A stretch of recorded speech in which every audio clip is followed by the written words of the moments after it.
بچپن میں ہمارے نبی حضرت محمد صلی اللہ علیہ وآلہ وسلم نے بکریاں چرائیں۔ آپ مکہ کے لوگوں کی بکریاں چرایا کرتے تھے۔ معاوضے کے طور پر آپ کو ایک سکہ دیا جاتا تھا۔ آپ صلی اللہ علیہ وآلہ وسلم فرماتے ہیں، اللہ نے جتنے نبی بھیجے ان سب نے بکریاں چرانے کا کام کیا، میں مکہ والوں کی بکریاں سکے کے بدلے میں چرایا کرتا تھا۔ مکہ والوں کی بکریوں کے ساتھ آپ صلی اللہ علیہ وآلہ وسلم اپنے گھر والوں اور رشتہ داروں کی بکریاں بھی چرایا کرتے۔ حضرت جابر بن عبداللہ رضی اللہ تعالیٰ عنہ سے مروی ہے کہ مقام زہران میں ہم نبی کریم کے ساتھ تھے کہ وہاں پیلو کے پھل چننے لگے۔ آپ صلی اللہ علیہ وآلہ وسلم نے فرمایا، سیاہ دیکھ کر چنو، وہ زیادہ خوش ذائقہ اور لذیذ ہوتے ہیں۔ ہم نے عرض کیا، یا رسول اللہ، کیا آپ بکریاں چرایا کرتے تھے کہ آپ کو یہ بات معلوم ہے؟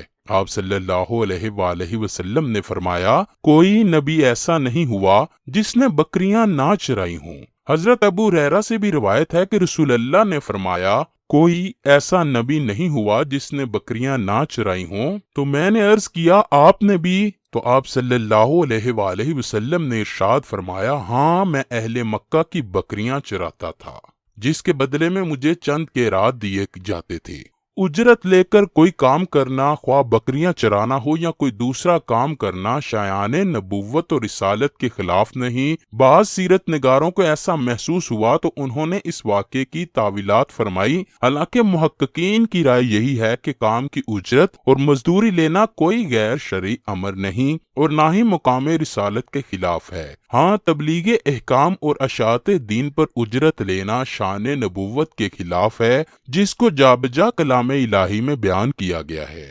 نسائی میں ہے کہ حضرت نصر بن حزن سے روایت ہے کہ ایک مرتبہ اونٹ والے اور بکریوں والے آپس میں فخر کرنے لگے تو رسول اللہ صلی اللہ علیہ وآلہ وسلم نے ارشاد فرمایا، موسیٰ علیہ السلام نبی بنا کر بھیجے گئے تو وہ بکریاں چرانے والے تھے، داؤد علیہ السلام نبی بنا کر بھیجے گئے تو وہ بھی بکریاں چرانے والے تھے، اور میں بھی نبی بنا کر بھیجا گیا ہوں اور میں بھی اپنے گھر والوں کی بکریاں مقام اجیاد میں چرایا کرتا تھا۔ ایک دن حضرت موسیٰ علیہ السلام نبوت سے قبل حضرت شعیب علیہ السلام کی بکریاں چرا رہے تھے کہ ایک بکری بھاگ گئی۔ حضرت موسیٰ علیہ السلام اس کو پکڑنے کے لیے اس کے پیچھے بھاگے، لیکن بکری بھاگتی ہی چلی گئی، یہاں تک کہ حضرت موسیٰ علیہ السلام کے پاؤں پر بھاگنے کی وجہ سے آبلے پڑ گئے۔ بالآخر انہوں نے اس بکری کو پکڑ ہی لیا۔ چنانچہ انہوں نے جب بکری کو پکڑا تو بجائے مارنے کے آپ کی آنکھوں میں آنسو آ گئے اور اس بکری سے کہنے لگے، اگر تجھے مجھ پر رحم نہیں آیا تو اپنے آپ پر ہی رحم کھاتی،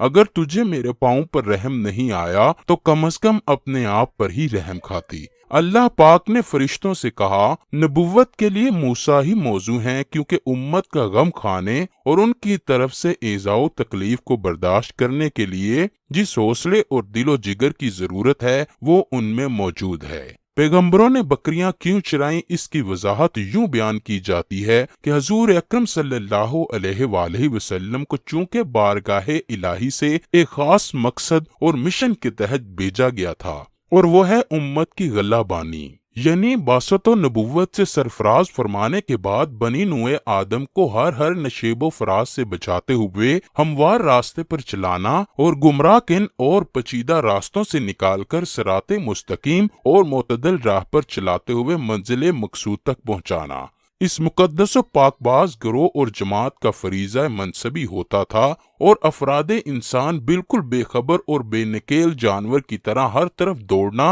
اور ہر چراگاہ سے چرنا اپنا فطری عمل جانتے تھے۔ بس انبیاء علیہ السلام ہر گاہ پر حفاظت فرماتے ہیں، جبکہ ہر چہار جانب سے انسانی بھیڑیے شیطان کے حملے ہوتے ہیں۔ ساتھ ہی نفوس کا مستقل من چاہا راستہ ہوتا ہے جو رب چاہے راستوں سے ذرا برابر میل نہیں کھاتا۔ بس یہ دونوں درندے یعنی شیطان اور نفس امارہ گمراہ کن راستوں کو تمام طرز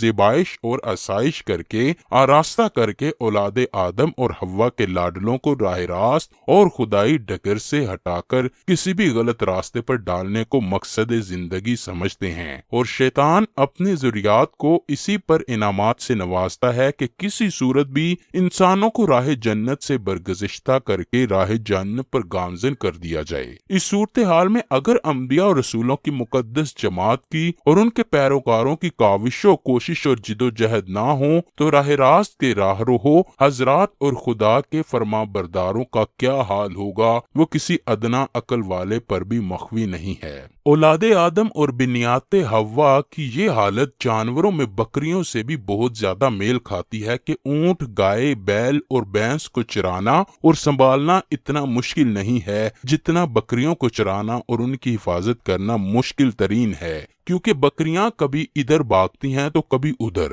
ابھی یہاں ہیں تو تھوڑی دیر میں وہاں نظر آتی ہیں، اور چرواہا بیچارہ سرے گرداں اور پریشان رہتا ہے، کبھی ادھر سے روکتا ہے تو کبھی ادھر سے، مزید برآں بیڑیے کا خوف و خطرہ ہم وقت لگا رہتا ہے، درندہ ہمیشہ گات میں رہتا ہے کہ کب چرواہے کی نظر ہٹے اور وہ اپنا کام تمام کر کے بھاگے۔ چرواہا چاہتا ہے کہ تمام بکریاں یکجا اکٹھی رہیں تاکہ بیڑیوں اور درندوں سے حفاظت رہے۔ صبح سے شام تک بھیڑ بکریوں کے پیچھے پیچھے اسی طرح بھاگتا اور دوڑتا رہتا ہے۔ بالکل اسی طرح حضرات انبیاء اور اولاد آدم کے ریوڑ اور امت کے افراد کے لیے متفکر اور پریشان رہتے ہیں کہ تمام افراد امت اور بنی آدم کا پورا ریوڑ راہ راست اور صراط مستقیم پر گامزن رہے، شیطان اور نفس امارہ کے حملے سے ہر فرد محفوظ رہے، بلکہ نبی اور رسول کو اپنی قوم اور امت کی فکر چرواہے سے بہت زیادہ ہوتی ہے کہ چرواہا کم از کم رات کو سکون کی نیند سوتا ہے، لیکن نبی اور رسول کو سونے،